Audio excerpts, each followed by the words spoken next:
All right, everyone, welcome. We're going to start now. Start recording. Welcome our Zoom garden plot. We have some old timers showing up today for season 3, episode 5. Today's May 23rd, and we got a lot of good pictures to show. Hopefully, Jim Hall is one of these people. She has about 500 pictures. Otherwise, we can start with me. This is tonight's agenda. We have garden updates as usual. Jim Hall has a few community gardens, I believe, in Monroe, so very impressive. I'm showing a little bit of my garden. Hopefully Garrett will show next time. And we got Michael's Titan Squash Tunnel. We're going to show a little bit. Announcements and questions and answers. I'm sure there's a ton of questions. So yeah, maybe we should do that probably before the announcements, question and answer, but that's fine. And let me see, if Jim has not showed up, I will, Christy, I guess we could We'll do you first. Yeah, we'll do me first, and if he doesn't show up, we'll just look at the pictures and I'll speak for him. Wait, here's a Zoom user. Hold on. Who is that? Could it be Jim? Well, we'll start with me anyway. Yeah. So here, and I'm very happy that my garden is blooming. And again, you see, I have very, very close neighbors, right? Again, Greenwood Lake is very different than Warwick. The first picture is the hazelnut bush really growing nicely. This is, I think, the 3rd year. So it's definitely almost about 6 feet tall. And again, I'm really trying to just do a lot of perennials in my garden. I didn't even get a lot of my annuals in yet because again, as Mark was just saying, it's we're all so busy and we have like 10 minutes to do it. So I've been putting stuff in the community garden, but this weekend I'm probably going to put the stuff in the annuals in. And the next picture is elderberry, which is really growing very fast. Oh, Oops, sorry about that. That's all right. Go ahead. Elderberry and a rose ragusa, which I like to use the rose hips. And on the other side is another elderberry. So yeah, I have like a nice little kind of a privacy wall of plants. But we are actually putting a fence behind there, by the way. But still, this is effective as well. And if you want to go to the next pictures. Oh, sorry. Go back 1 second to that picture. Even though you can't see it, I didn't take the best pictures. Like behind the hazelnut is comfrey, and I have a kind of a strawberry ground cover. I probably should have taken a picture from the side. Yeah, there's actually a very pretty comfrey plant right behind that hazelnut. And right next to the elderberry and rose, I have blackberry growing. And yeah, maybe you want to go now. You can go to the next pictures. There's my nice cherry, the 3rd year, really shooting up a lot. And I probably should take in a picture there. The other picture is, I'm going blank. What are these things? Julia likes to eat. They grow very tall. They're not that edible, but they're really good for pollinators. And but I think you could eat them. But I'm just blanking on. Is that a peony? No, it's definitely more like something that shoots up like a weed. I'm just blank. I can't think of the name. Is it lovage? No, it's no type of pretty plant. I mean, it's not ugly, Lovage. but it's Is like. Is it like hardwood? Is it like a woody plant? Lilac? No, it just comes up. No, believe me, none of these pretty ones. It's just I love this game. It's like I know. It's like it shoots up really tall, and like little berries come off it. Is it borage? No, borage is. I have borage in the other. Yeah, I should have taken a picture of that. That's smaller. These are going to wind up being 6-7 feet tall in a few weeks. Pokeweed? Yes, pokeweed. There you go. Pokeweed. Oh, Yeah. Ding, ding, ding, Sarah wins. Listen, it serves a purpose. I was going to cut them all down, and then I was like, you know what? I need privacy there, so let them grow. I thought pokeweed was poisonous. Is it? It depends. No, Julia Calderon eats them. You have to. You can only eat certain parts of the plant, and you have to cook it. You can't eat it raw. Okay. She says she boils it 2 or 3 times, and I've read a few articles that you can, but I noticed the pollinators really love it. So I was like, it's so funny. Birds love it. Yeah, so I'm like, why not? Who doesn't like it? And that's a really rough area. I have like a lot of tree stumps there, and I have some pipes for like my sump pump. So it's very hard to plant stuff in there. So I was like, let me just leave this here. And there's my little compost Mhm. thing on the back and my leaf file. And do I have any other? I think I have a few more pictures. Mhm. And this is my, which again, I blanked out last time. What was it? Juneberry? Is that it? I remember Michelle corrected me. Wineberry. Wineberry, yeah. Yeah, you see, my mind is really going 55 years old. I can't remember anything. So wineberry, that's coming in really nicely. And that's above that is a mulberry tree. And I got to get my water catchment stuff set up. And these are my beds, which you, and then if you see in the corner behind the beds are Jerusalem artichokes that come up every year. And again, I started with one. Bill Mikowski gave me one at a meeting, at a Sustainable Warwick meeting a few years ago. And it's ever since then produces hundreds. Then I have sage. I have a question. The sage looks like it's flowering. Does that mean it's like bolted? Does that mean it's not like edible anymore? No, you can eat it. It just Okay. it's a perennial, flowers every year, but it's, Right. it's fun. Just like one of the first times it flowered, I've had this for a few years and it's really flowering very pretty this year. So It's really pretty. yeah, it doesn't always do that. And I think I might have one or two more pictures. Yeah, I put a little tomato. There's my sorrel. I love sorrel. It's funny, like Mhm. it comes back every year in this little corner. And Right. Garrett was talking earlier, like sometimes I hold up, like a lot of my raised beds, I seem to get a lot of volunteers that come up almost every year. I get these cherry tomatoes and I get calendula and I'll get nasturtium, a ton of them. So sometimes I almost like wait a little bit to see what's going to come up before I plant. The thing about cherry tomatoes is you don't want them too many years in a row in the same place. Yeah, no, I mean, I don't have much say in the matter. They like literally whatever this brand is. Even when I first moved in, like 300 cherry tomatoes would just pop up like every inch of my gardens. And even if I pull out 100, I still have, like, unless I decide to pull out every one.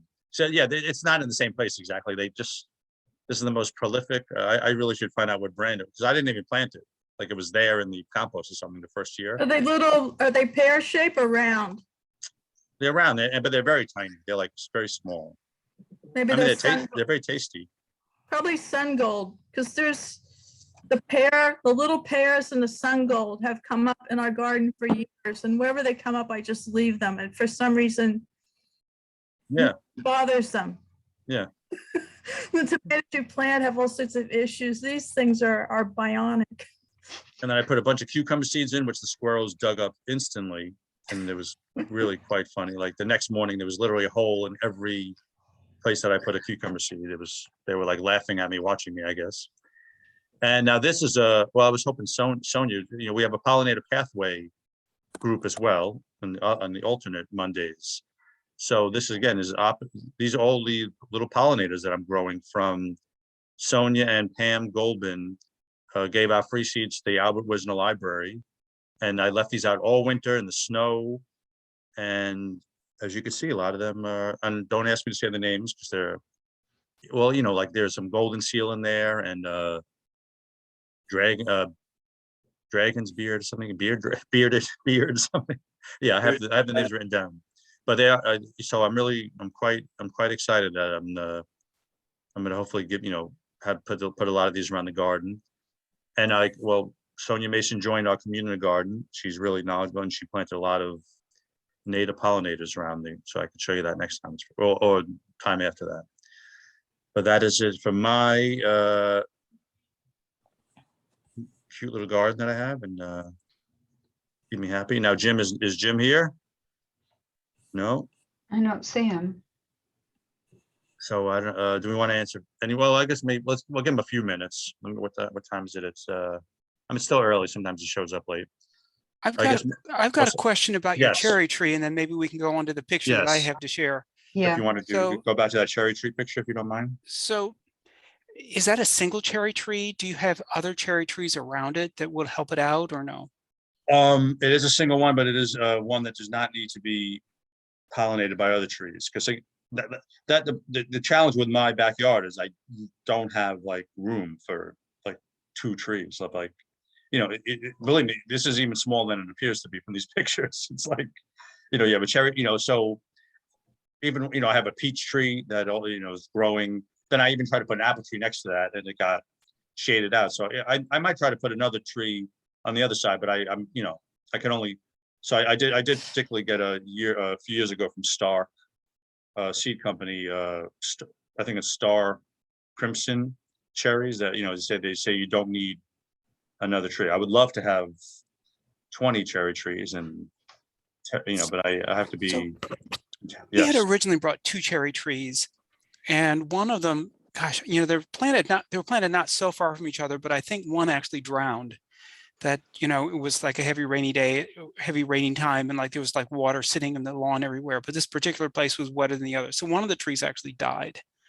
So we've just got one, but at the moment, but I'm wondering if like the ornamental cherries in the neighborhood would be the companion plant. And again, it might be the kind that tells you, oh yeah, you don't need a companion cherry. Mhm. But having said that, even if it doesn't need it, if it has one, it tends to produce better, is what I've always heard. Mhm. Yeah, no, I totally want one, but I did wait for this one particular brand that it does say that it's kind of pollinates itself. Do you have any wild cherries in the area? Because I know, like, we have tons of wild cherries around here. Even in my backyard, we have a wild I haven't cherry. noticed any. I mean, maybe someone else's backyard has it. I haven't seen it, but it could be. I call And, ours ornamental, but I mean, the cherry isn't really edible. The birds sort of like them, They're but it very has tiny. has all the blossoms on it. Yeah. So would that help? And it's I'm going to say 30 yards away from the one we planted. Is that going to help? I would think it would. I mean, I don't know if it has to be specific. Sometimes the plants, though, you have to, there's certain, it all depends on the fruit. I mean, there's a whole science about it, but sometimes it does depend, like certain varieties are better with other varieties, with apples or whatever for cross-pollination. But I don't know if, I don't know that much about the cherries to know if it would help or not. But Okay. I mean, you can look it up there, but there is some information. I'm sure there's information on the internet if you Google it, but it could be helpful, or it could just not do anything. And, Okay. and sorry, I can't help you with anything else more definitive. Okay. Hey, Garrett. Hey, Chad, remind me to give you my sorrel cream sauce for salmon recipe with your little. That's a great little orange juice. It's great. No, that's what I know. And like so many people, Michael, who was the one, Alexander Radikia? What was the one lady who's with us last year? Right, Alexandra. Yeah, some people are amazing. She posted something on Facebook, like such an amazing salad she made out of like foraged, like it was so impressive. Like she foraged every little bit of every, and it looked gorgeous. She had violet petals in there, and so yeah. I mean, I would like to be a lot better. Like again, like Garrett says, using the sorrel for different recipes, and even a lot of things we consider weeds to use them. And before I leave my garden, I'm actually harvesting my asparagus this year. I finally made 4 years. I'm harvesting them. I was like, oh, is there a time I do like? Obviously, I need to stop harvesting at some point, right? Like, how do you know when to like stop cutting them? Is there like do you wait like this after the second or third pop up? Like, I don't want to overdo it. And like, does anyone know the answer to that? No, Mark, not even you. I'm sorry, I was looking up the cherry stuff. I apologize. No, I was saying with I'm harvesting my asparagus this year, and it's been delicious. I'm actually like eating some of them, raw, just delicious. And like, at what point do I stop harvesting them? Like, I waited 4 years, so I feel, Bill told me to wait 4 years, so I feel safe now. But I guess at some point I need to stop harvesting. Yeah, that's a good question. I'm not that, I don't like asparagus, so I'm not that familiar with it. And I have some wild stuff grown, but I would think, I mean, you need some for the plant to live. So, Right. Yeah, you'd have to, I don't know what the ratio is, how many you can take, how many you have to leave. All right, I'll have to look that up. Yeah, but there's got to be some ratio where, you have to stop, or you're going to basically kill the plant. Michael, don't you grow it? Michael grows asparagus. So it will keep coming up. It's just that at some point when it gets hotter, it'll look like it doesn't want to be cut. I mean, it'll like go to, as long as it's like the stalk or something, you can keep eating it. Those roots are really tough, right? So you can keep harvesting it, but then it will like start putting out a frond right away. Okay, and you say, okay, I'm done for the year. All right, thank you. Now, Oh, well. will it hurt the crop for the following year? Like if you harvest too much, would it cause the following year to be? I've never heard of anybody like just doing partial. It's like, it grows all summer and it has those fronds growing all summer. And so those roots are like really powerful and they start, spreading out everywhere. And So you don't really have to worry about over harvesting. It's I really haven't, would be. I mean, I suppose if you kept trying to keep eating every little inch that came up into August or something, maybe so, but. I've only heard in the very beginning when you're trying to establish it that you're not supposed to take many off. You're supposed to leave them to like encourage those roots to shoot down. But I think that's only when you're first starting.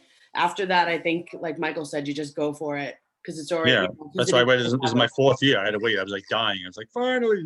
Well, I have another question that's related to that. Once it's established, is it bad? Is it like peonies? They don't like to be moved, or is it okay to move them? Because I have a plant that's a volunteer that's underneath my raised bed, and I keep wanting to move it, and I'm afraid now maybe it's been there for too long. I don't want it there. I want to move it to its own little plot or give it away.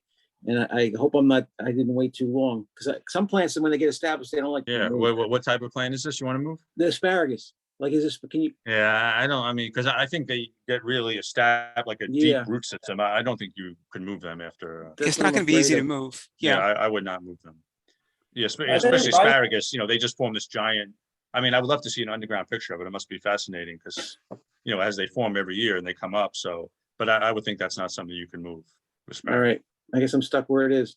But if you don't like, you say you don't like asparagus, right? So, I have neighbor gardeners who will gladly take my asparagus. Oh, okay. So in my brother's house in Colorado Springs, the neighbor had like an asparagus patch, and an asparagus like popped up in my brother's yard. It like grew under it was like an alleyway between the houses, right? And it popped up on the other side of the alley. It's like, Garrett had something to say. I just want to get my hands on some of the Jerusalem artichokes that Chad has, to be honest with you. Oh, I believe I will when they're. It's going to take a little while now. Because, at the end of the season, since I owe you for the bamboo, you definitely have some Jerusalem artichokes coming your way for sure. Cool. I've got a much more out of control patch than Chad has. Please come to my place too. While we're talking about sharing plants, on one side of the house, we have a bunch of hosta. They're protected from deer, so they do really well. But we also planted some ferns that are growing up, and I'd really like to dig up a few of the hosta and give them away and let the ferns have a little more place to run. I understand those hosta plants can be very expensive at the store. If anybody would like a hosta plant or 2 or 3 or more, just let me know. Okay. Can you send a picture of them? I grow hostas, but I have different types of hostas. There's some that are pretty common, and then if they're variegated or light colors, things like that, then they get really pricey. Ah. Yeah, I have a lot of hostas too. Me and I guess we could start a Jerusalem artichoke hosta stand. What? Oh, that was funny, Sarah. Who posted that on Facebook? Someone put Jerusalem artichoke and mint in a container. Right. That was. That's yeah. I was like, I was like battle royale. I said, I can't even imagine how that's that gonna. Joey Mojito. Yeah, that's like. That was. It's an interesting battle. See if they could both live together or they both destroy each other. So yeah, that was. Both Sarah and I commented on that. So do we want to just look at Jim's stuff and I guess so, right? Might as well. Let's see. I'm going to try to email him, but why don't I put one picture in? I could just tell you about that first. Yeah, I know. I just sent him an email. Michael, I just emailed him. So okay, we'll see. good. But all right, yeah, we could do questions and stuff first. That's fine.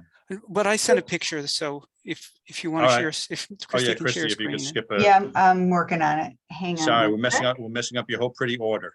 That's okay. We can be versatile. Go ahead. Wow, that's impressive. So we got a couple of these. It's called a Titan squash tunnel. We got it from Gardner Supply Company. Actually, this afternoon, Lenny has been visiting us to garden. She is helping our garden space this year. And actually, this bed behind the squash tunnel is something she's been working on specifically. But We got a couple of these. It takes like an hour and a half to put them up. We watched a YouTube video and that really helped. It shows here on the left, the mechanism by which those pieces are locked together. And it's really a puzzle. And it's like every time you put one on, you got to think again, how does this go on? But it was kind of fun to put up. The other thing, what we added today, but I was lazy to get a new picture, is that it also comes with like a nylon mesh that goes over it. Okay. So we have planted here, actually, this is a comfrey. It's a comfrey right by that left corner. But what originally was hoped was we planted a couple kiwi vines there, the hardy kiwi. And it was, I'm not sure if those are coming through. We've got another one of these. So the name of this is Titan Squash Tunnel on Gardener Supply. They spell a lot of tunnels and other things, but besides squash, which we will grow, we'll also be growing like pole beans and bitter melon and loofah. And whatever else we can come up with. Making that climb. Yeah. Yeah. Yeah, that looks like a very formidable tunnel. And with those connectors, Two of them. yeah, we've got two of them. The other one isn't shown. With those connectors, it's a fairly rigid. I mean, it moves some, and the posts are dug like 6 inches into the ground or further. So I'm pretty sure that you get a lot of squash or something on there, and a big wind, it's not going to blow over. Do you plan on keeping that up in the winter, or are you going to take it down? Is that like permanent? Or are you going to take it down in the winter and put it back up? It's advertised as something that can stay up through the winter. If we actually get the kiwi vine to grow on it, we might leave it up for the winter. But I think the other stuff that we're all planning as annuals. So yeah, it might get taken in for the winter. Although, gosh. Just think about that 90 minutes putting it back together. Yeah, I probably would find a way to sort of get it into the tool shed without taking it apart. Is it made out of plastic, or is it metal, or is it a combination of metal and plastic? Yeah. It looks really sturdy. If you look on the left-hand picture, those ends are plastic, but those are metal pipes. Okay. Right. And yeah, so the connectors are plastic. and Lenny? The elbows are plastic. Right, Okay. the elbow, See like the that elbow at the maple top there? of that. Gotcha. Yep. I see. But Is the pipe coated with something? It looks like it. yeah, I mean, yeah, because when you have them, some of the pieces apart, you see it's like a picture, aluminum. Okay. Then you insert them together and it's all, black. Are they staked in the ground with something or no? It's just that those go in like 6 or 8 inches or more. Michael, maybe we should put some weights on the bottom of it. Because if you got some gale force winds, then you wouldn't want it to topple over with all your vines on it. Think about that. That's true. It'd be a question of how to attach them and all that stuff, but that is the thought. I wonder, they look very similar in shape to the cattle panel that I use. Was this more cost effective than the cattle panel, or? Oh, well, how much was your cattle panel? What is it, like $30 a piece? I'm sorry, it's very loud here. Right. So no, it was more than $30. It was. And then you need the T-posts, and then there's some zip ties, but call it all said and done, like for one, maybe $50. But you have like. I have 4 of them connected going down to do that long tunnel, but it's virtually the same idea, right? To grab and do binding things on. How tall is your tunnel? About 8 feet at the very top. Wow. Can you send a picture of that next week? Sure, I could probably surround a picture now if I look. Michael, how tall is that? Could you walk under it, or would it bump your head? There you go. Lenny is laughing again. I'm a slow learner. I bumped my head several times today, much to Lenny's delight. Yeah, see that crossbar on the left? See that one lower bar that's going across? Yes. Well, Michael's merrily going through the tunnel and he hits his head on the crossbar. And And Xiaotong and I thought that was funny because we didn't have that problem at all. We just went right through the tunnel, no problem. All the advantages of being short. Yes, Lenny. Very nice, Lenny. Very nice. So I have a suggestion about tying it down. We have that big wooden trellis at the community garden. And I don't know, once or twice it went over. So we move it around like every maybe 3 or 4 years. But one of the fellows took some like 18, 20-inch rebar and really pounded it into the ground. And we attached the leg supports to the rebar. And we have not had any blowovers since we started the rebar attachment method, but they've really pounded those in. The rebar is holding it. So we've got two. In this part of the yard, I can see getting some rebar in a certain distance. In the other part of the yard, it's like you've got 6 inches of soil and then the slate begins. So, you also have trees. Where ours is, it's like an open wind tunnel.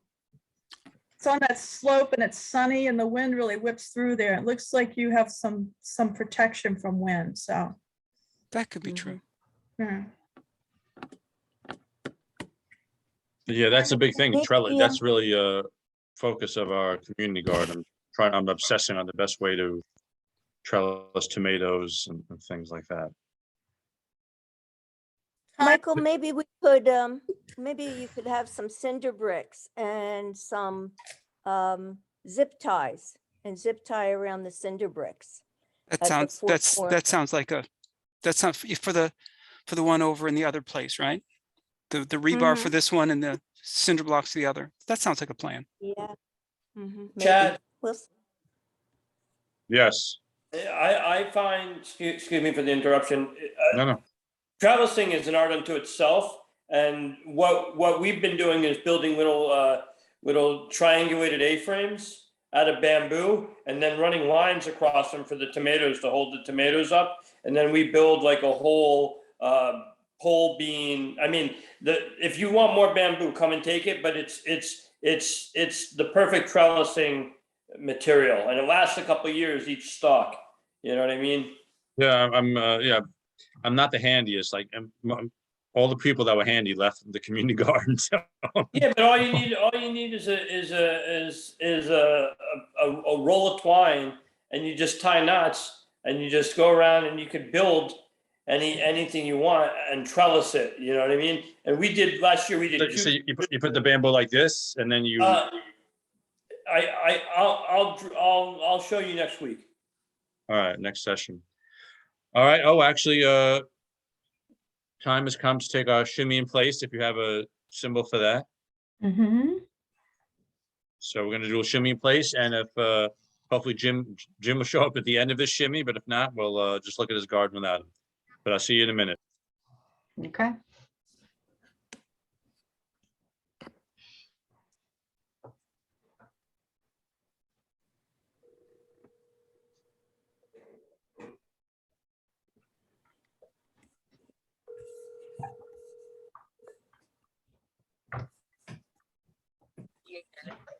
Hello. Yeah, we're on a break. What's up? What's that? We are on a break on this Zoom meeting, and I was wondering what you called for. Lenny? Yes? I butt dialed you. Oh, okay. Oh, I thought you had exciting news. Never mind. No, I butt dialed you. And oh, shit, I hate when I do that. No prob. Somebody is not on mute. That's so cute. And Okay. Sarah, every time I drive by Elm Street, I'm like, nightmare on Elm Street, poor Sarah. Everybody's hearing my conversation. I forgot to mute myself. Bye. Nicole, were you on my street today? No, but I drove by on West Street and there was a plume of dust in the air from just, I guess, like drop off after school. It's a nightmare. It's a nightmare on Elm Street. Oh yeah, well, I happen to have been in favor of it because it cut down on the traffic. Oh yeah, it's a whole saga with me with the using it as the cutoff for the light. But they started resurfacing today. So if you went by today, the plume was because the asphalt is all gone. It's only open to local. But even though it's open to local traffic, when I came home, especially people with the biggest SUVs thought they were off-roading. Yeah, because that's what it's like over there right now. Yeah, it's off-roading. And All Chad, right. you Oh, need sorry. more bamboo. I also have a forest. Oh, do you have a lot of bamboo in your house or in the yard by where you live? Oh, my yard. I have a whole forest. Yes. I know. It's like, no, I mean, yeah, Garrett was, last year I went there. It was like I was in the Vietnamese paddy fields chopping. But I would need to get help if I went back to Garrett's dad. It was too much for me. I'm too old for that. I was like cutting and packing him in the car. But I definitely, yeah, I would like to use, again, I love to use as many materials as lying around as, that to repurpose them.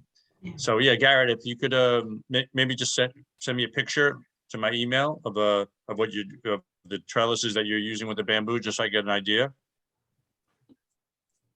Oh, you're muted. I forgot I muted myself. Yeah, definitely. I could draw you a diagram. I mean, essentially what you're doing is just making a three-legged tripod, and with a loop at the top that you tie, and then you just run either bamboo across at different lengths that you tie on, or run string across, and you tie the plants to the string. But that's when our tomatoes are low to the ground, we tie a string across and hold the tomatoes up. And as they get bigger and bigger, we take multiple levels of string and or multiple levels of bamboo and just run it across. Same with the pole beans. Because a lot of people now are doing they have a tripod, and then they like literally put down two strings, they hang them. Now they have these, I think, these things called like hooks, like little, and then you like attach it to and supposedly the tomato will climb up it. So that's what I have. So I'm really similar to what Garrett did, except I didn't do mine in bamboo. I have mine in 2x4s, and I actually have the plans for them as well to make the A-frames. And you're more than welcome to come over at any point. In addition, I also sent an image to the mail that sends out about this, that had a picture of Michael, the archways, as well as the tomato trellises. You know me, I'm all about vertical gardening and sharing. So if you have any questions. Definitely. Well, yeah, do you think that those, what Michael showed could be used for tomatoes, those cucumber trellises? Do you think they could be repurposed for tomatoes? Or do you think it's not really? I wouldn't grow my tomatoes on something like that because it's almost like a waste of space. Yeah, So like what Garrett was saying before, with my trellises, it's the same thing. It's an A-frame on either side. There's a 2x4 that runs across the top and another one that runs across the bottom for stabilization. Then I have string that runs vertically from 2x4 to 2x4, stapled in really taut. And then I use clips because I trim all the suckers off my tomato plants and I try to put one main lead and I attach it. So on something like what Michael had, that's good for things that are going to have like these enormous leaves that are going to want to climb and kind of like move around and grab stuff. The tomatoes, you're really, for my purpose and how I look to grow more fruit, less leaves, you want those individual pieces. Well, I don't trim my tomatoes. I let them do whatever they want. That's how I grow them. So do you think it would work if in that situation, or do you think they're just not worth it? Yeah, I think it would work. Because I'm always looking for something to do new with my tomatoes. I got cages now. I got these, but I wanted, if that makes more sense. But I don't do any trimming. I just let it's like I let. Do you grow indeterminate or determinate varieties? Both indeterminate. I usually get one or two determinate. I really base it more on what I want, and then work it like that. So, but most of them are indeterminate. But I just let them grow all over because the way I figure it is, we had problems with hornworms last year, and some of my plants got like half of them got eaten, and that way there was so much backup from all the suckers that it didn't really affect them that much. you know? Fact with the hornworms, side note, if you go outside with a black light at night, they glow. Yes, we found that out. Yeah, because literally there was one 2 inches from my face, and I spent like half an hour trying to find them. They hide so well. But you're right. Well, they hide Yeah. really well. When you keep, it's been my experience, when you keep all the suckers on and stuff, you definitely can't see anything because it's like a forest. Yeah, of it's impossible. hand-holding. It's impossible. But Yeah. I planted dill and marigolds as companion plants because I heard that the dill helps with the wasp, the parasitic wasp, and the marigolds kind of repel. So we'll see how that works. But Yeah. you know, I always put marigolds around our garden. We've been doing that for 20 plus years. Just and anything to get aphids there as well. yeah, I don't have a problem with aphids. It's just that, and last year, really, the hornworms, you always find one or two, but last year, for some reason, they were like, everyone had hornworms in our garden. Everyone. They would just, you come back and people were like, what's happening to my plant? And, half their plant would be gone in like 2 days. So we all got black lights and we all figured it out. Nicole, a regular flashlight, take it out at night. You're on it'll mute, make Nicole. them glow. A black light flashlight. Oh, a black light flashlight. Yeah, it has to be a black light flashlight. We had one, and then my husband bought another one, and we go out hunting at night. Oh. Lenny, you remember when you were young and you had the black light posters in your room that, you would turn on Led Zeppelin and stuff like that? Yeah. That's the light. Nicole, did you feed the Oh, I worms to your still remember chickens? that. Sometimes, Shannon. All right, cool. Yeah, I put him in a little. I bucket. remember when I was young, that was my job, to go around with a can of kerosene and knock the hornworms into the can.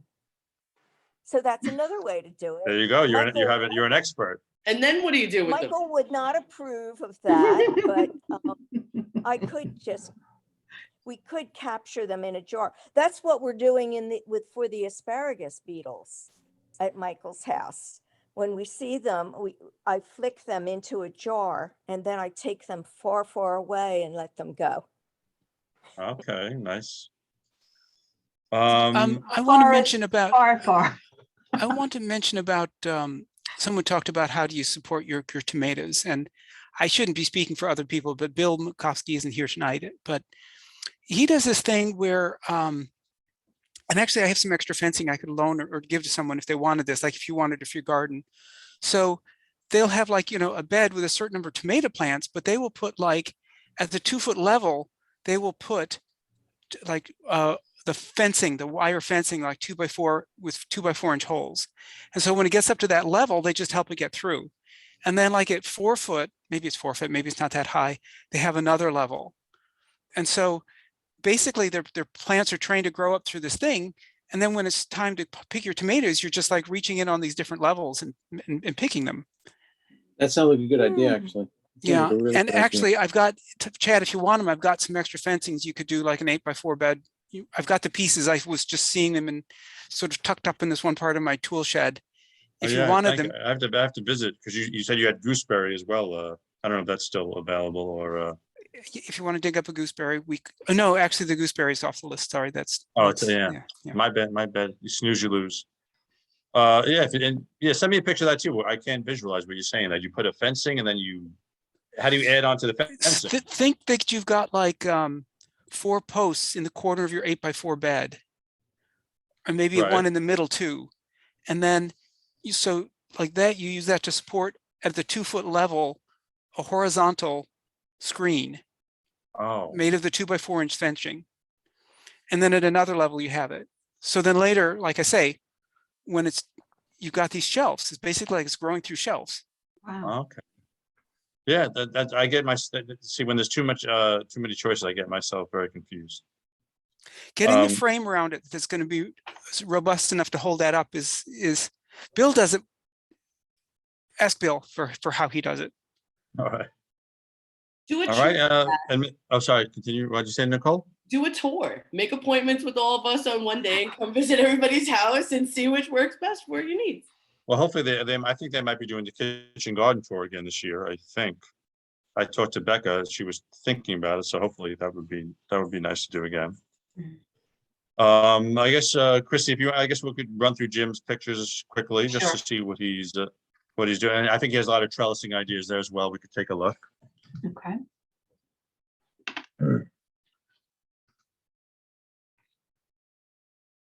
So this is the Heaven Sent Community Garden, downtown Monroe. Right. He looks like he has kind of flat beds there, putting them in, and then it looks like he has 2x4s with fencing on it that he uses as a trellis, right? Do you see that? Mm. So that's an interesting idea. This is fun. Guess what he does in his garden? Yeah, right. So Everything right is- now they're just putting stuff in the ground here. Everything's mulched with straw and he's got nice black dirt. Yeah. Yeah. I'm holding off on my mulch, which I'm gonna put a lot of straw, but I'm for some reason I'm waiting a week or two. Like sometimes I think when I put too much straw in there, like the early seedlings, that they like house little critters. So I don't know. I'm gonna wait till they get a little more established, then I'm gonna put a lot of mulch. Okay, let's go to the, oh, sorry. Can somebody tell me what look like white sleeves around the base of those plants there? Is that what that is, or are they actually going to be putting in potted plants? Yeah, I think those are the plants and they're about to put them in the ground, Okay. I believe. Okay. All right, if you want to go to the next picture. Yeah, I was thinking of what Bill does. Oh, yeah, I can't imagine what he said, like wrapping the roots in Yeah. that sounds. So North Main Garden, yeah, so I guess Jim has 3 different community gardens. Wow, that's quite a lot. And you can see he has a little trellis thing with a little, you see along there for the, I guess that's a smaller trellis. Yeah, like that A-frame, is that what you're Yeah, the talking about? A-frame, yeah, the A-frame. Interesting. That's a decent idea. But again, I don't think whatever's growing there, obviously can't be too tall because they're not that high. But that looks like, are those tomato cages over on the right? Yeah. Yep. In the middle?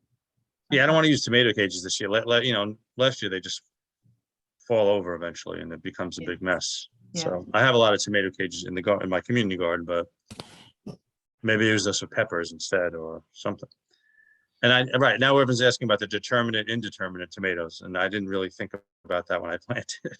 Yeah. Next year, because I put all the different.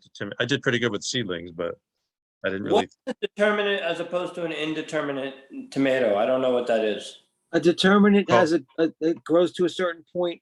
Okay, an indeterminate will grow throughout the season till the only thing that's going to stop it from growing taller and bigger is the frost that kills it, the final frost that kills it. A determinate grows to a certain height, predetermined height, and that it doesn't grow anymore. And what happens with an indeterminate is you get fruit it keeps growing, you're going to get fruit throughout the year. A determinate, when it hits that growing point, it tends to flower and fruit all at the same time. So you get all your tomatoes within a 2 or 3 week period versus over the course of the season.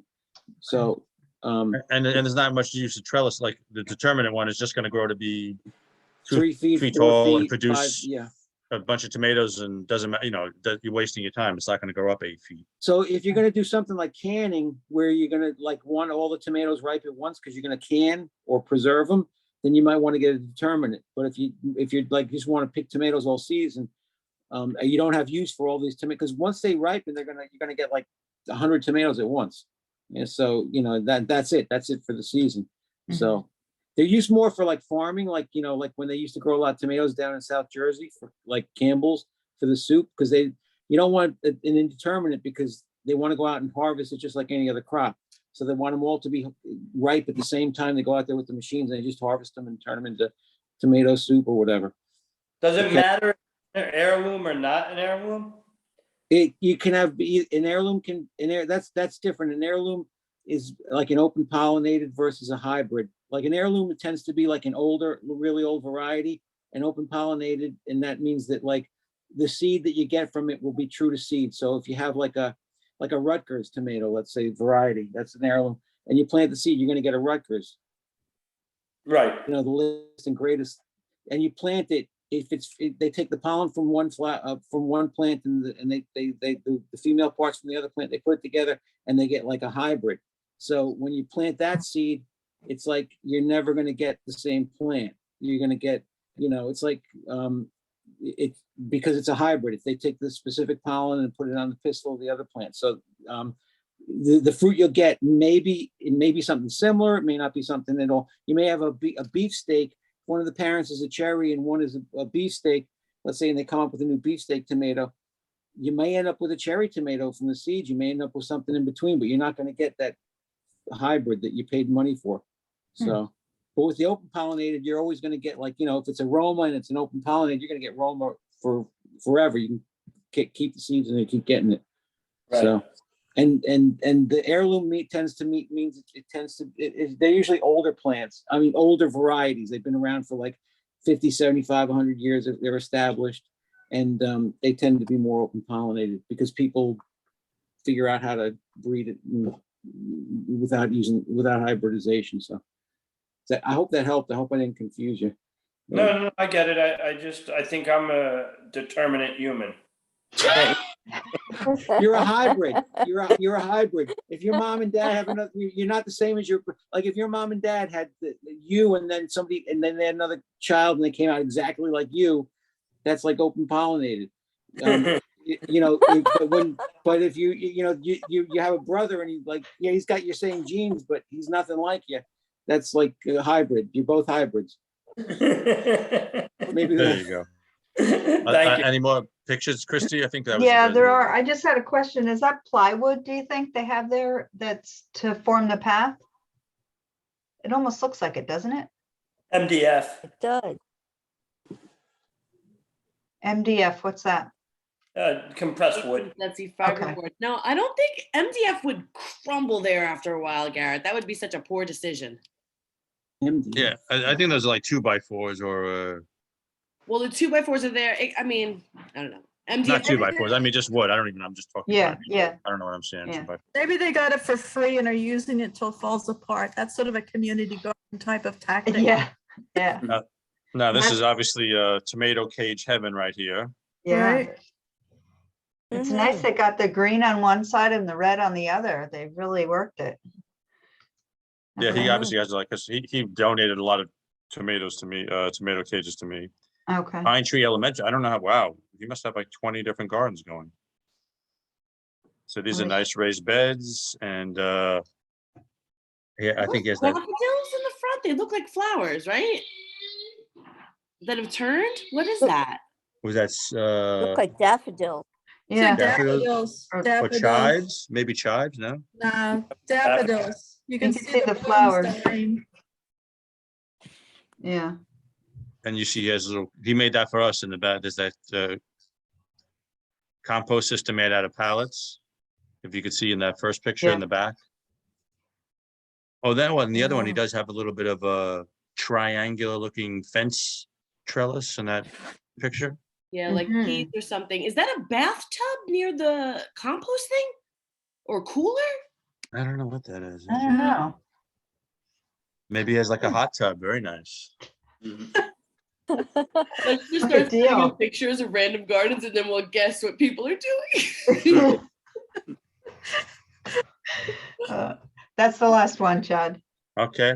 Want to do announcements?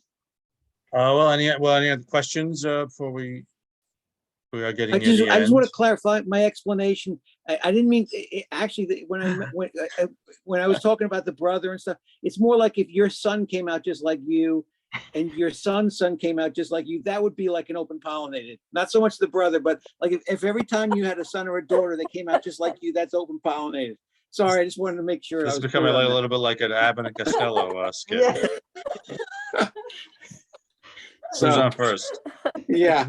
No, it is funny, Garrett. Actually, on my Facebook page, I did post Grow Local Greenwood Lake, and I'm for some reason I find all this seed stuff very confusing, and I put it like a month or two ago. This guy Jack Spirico, he gave a really good. He put it in very simple terms. All that what an heirloom is, and of course I still can't repeat it, but he puts it very simplistic. How we tend to overcomplicate things sometimes, even about seed saving and seed starting. He's like, grab some beans from the year before, let them dry out, and throw the beans in the next year. It's like. I think I did that. That's why I have beans all over the garden. I'm not sure what happened.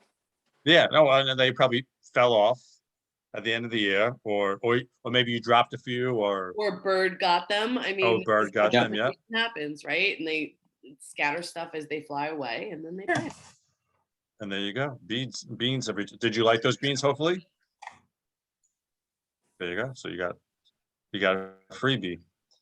But any other questions or comments before we go into announcements? And again, Garrett, Michelle sent a nice, did you send that to me or to everyone, that asparagus thing? I mean, Nicole. Yeah, I sent it back to the group, whatever email to me. I sent, Nicole sent a really great picture of the depth of asparagus roots, and you see how crazy it is. Cool. So don't move it. And and trellising. We did actually in our archives. I don't remember. I think it was the first year, Michael. The Brendan Wagner did a whole trellis presentation, I believe, that we probably have recorded, and at the Sustainable Warwick website, as well as Nicole's seed starting presentation. But Brendan Wagner, I just contacted him. Hopefully he's going to help me. He's really, really good and advanced at trellising, and he sent me a response. I didn't even understand what he's saying, but I'm going to try. Hopefully he comes and helps me. He's like, and he creates a single vine, and he's using roller hooks. I don't even, and it's like a device, I guess, where you could like roll up twine and attach it. And so, he's really, I don't have that type of patience, but so like we talk about suckers or non-suckers, he literally takes away all the suckers. But I'm more Mark school of allowing suckers. That's how they were growing them. That guy who had the light set up, and it wasn't quite hydroponics. I called him Tomato Bob. He built out that whole area and did the tomatoes for a while before he moved away. That's what he was doing. He had these big tanks with a solution, and then there was a big pipe system, and the ropes coming down, and the tomatoes, grew up those ropes. Yeah, I'm gonna attempt to do that. We'll see. Right. Okay, Chrissy, if you would be so kind to show if there are any announcements. I'm not even sure. I will. I was going to say we have next one will be Monday, June 13th. Well, do you think we should start at 8 p.m. In June? What do you guys think? Yes. Okay. I know we usually, as it gets light later and everyone's gardening, so I say June, we're going to start at 8. Okay. And now Sustainable Warwick, do you want to read this, Michael? Or do you want me to read it or? Right. So, Sustainable Warwick is the sponsor of this, and we do many other things. And we're meeting now on the 4th Wednesday of the month, in person at the Warwick Valley Community Center, but also via Zoom. Anyone is welcome to join our meetings. And also, Chad, why don't you, it's not on here, but why don't you say something about the pollinator pathway and what they're doing? Interested, Bill Green, who's also, Sustainable Warwick is an amazing organization, and none of you have ever attended a meeting, I would really highly suggest it. They do a lot of great stuff. And Bill Green, who's another member of Sustainable Warwick, is every other Monday that we're not doing one of these, we've been having these pollinator pathway meetings with the idea of creating, trying to focus on native pollinators all through the Warwick Valley area and hopefully connect as a pathway. And, Greenwood Lake, we have a few projects going on, and I believe we're going to hopefully have a native pollinator sale soon with Julia and Pam. But we're still very early on. We're kind of just getting more of an idea of what we want to do. So if anyone's interested, please feel free and join us. You could email me and I'll get you on our mailing list of people that are interested. That's great. I'm sorry, Chad. What time is that meeting on Wednesday, Michael? Oh yeah, if you want to go back. 7:30. 7:30. Okay. So you could either go in person or via Zoom. So you got every option possible. I also wanted to know, how did everybody do with No Mow May? It's funny, I did well. Even though I did come home last week and lawn was mowed, but I didn't say anything, because I thought, I mean, like, I guess I have a pretty decent lawn in the back. I thought it looked beautiful. Like I had all that, it was like my whole backyard was purple and yellow, dandelions and purple. I thought it was gorgeous. But it is very contentious. People get really, now I messed up in my community garden. I don't know that much about grass, but whatever grass grows on there is like devilish. It like grows really, it's not grass. I mean, I bought my weed whacker and it literally in 1 second, like almost destroyed it. Like so that I can't do that again. Then I had to go with a handheld old weed whacker, like in the old days, for like 2 hours just to get the grass low enough that another guy could come and mow it. So, I didn't realize that, there's certain times you can't do that, but I thought it was very nice. But I really, I think it's a nice thing. Did anyone else try it here? The devil grass? No, I had to cut it with I'm telling you, I have like this swinging, like a golf club with an edge on it. I do that all the time. That's what I use in the garden. I don't use a weed whacker. I use the handheld. It's like a serrated edge, and you just go back and forth and whack it. Yeah, Yeah. one of those. It was a good workout, but it was scary. It was very, very intense. So Go ahead. Shannon, you haven't said anything all night. Yes, We Shannon, want to go. hear your voice. Go ahead. No, I want to hear your voice, Mike. Shannon? I'll remember, Michael. You go first. So we did no mow May in a portion of our yard. And then there's a lot of that we just were sort of very slow to get around to mowing. But like inside the deer fence where we're doing gardening, that was the first thing that got cut. But definitely one thing I noticed, like every time I look out the kitchen window, there is some pollinator in our yard. There's like some bee flying around or something. And, I was down in Joyzy and I happened to be in a place where I could observe this one. I'm going to say it's like a corporate manicured lawn. I didn't see a single pollinator the whole time I was there. And then later that week, especially, like if I'm going for a walk down Sleepy Valley Road, you would look at like, there are certain places that are like, I'm just say open areas, and other places that are people's manicured lawns. And from the roadside, you could not see, a pollinator on the manicured lawns, but you could see them over the other one. But the other thing I noticed was, and I wondered, so, and this was like just right across the street from each other, right? But the other thing I noticed was, if I wade into the grass, there's like so much going on there. Because if you stand from the road, you can just see the big ones. But if you wade into the grass, you can see all the small ones. So it's not just the bees, but there's so many other kinds of little insects in that biosphere. So having said all that, I was glad we did it. We have certain portions of our property. We have 2 acres, and we have certain that we'd leave them unmowed most of the time. But having said that, I do understand that the flowers that grow up as weeds and just sort of naturally present themselves or whatever, they're actually not the best pollen sources for all the pollinators. And so that's why I am definitely trying to find ways to plant native plants and so forth, and replace lawn with native plants. To me, that's a much better long-term plan than just letting the grass grow. Creating a meadow. Yes, but yeah. And I've been bad, the last 2-3 years. I have a big, just basically unmowed, open space, which isn't really a high quality meadow, but these things take time. I will tell you that there's a portion of the community garden that has been, it started as an herb garden, and a lot of the herbs were given by Barbara over on Midsummer Farm. And there were different varieties of mints, and there's wild oregano and a few other things. And I kind of fight to keep these. They do get out of control, and the mint gets really out of control. You want to see something that in the summer has the most amazing number of pollinators you've ever seen. And another thing is catmint.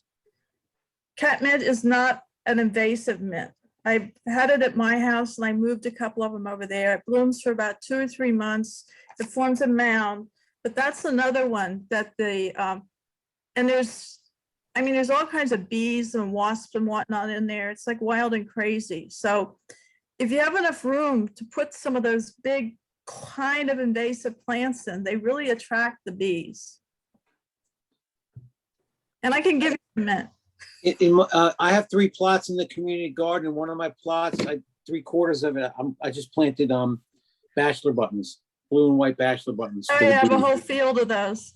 Yeah, and I plan on doing that every year with that plot because it's got a lot of issues with bindweed and thistle, so it's hard to keep managed. So once the bachelor button flowers and it's done, I'm going to put in buckwheat as a cover crop because the bees love the buckwheat.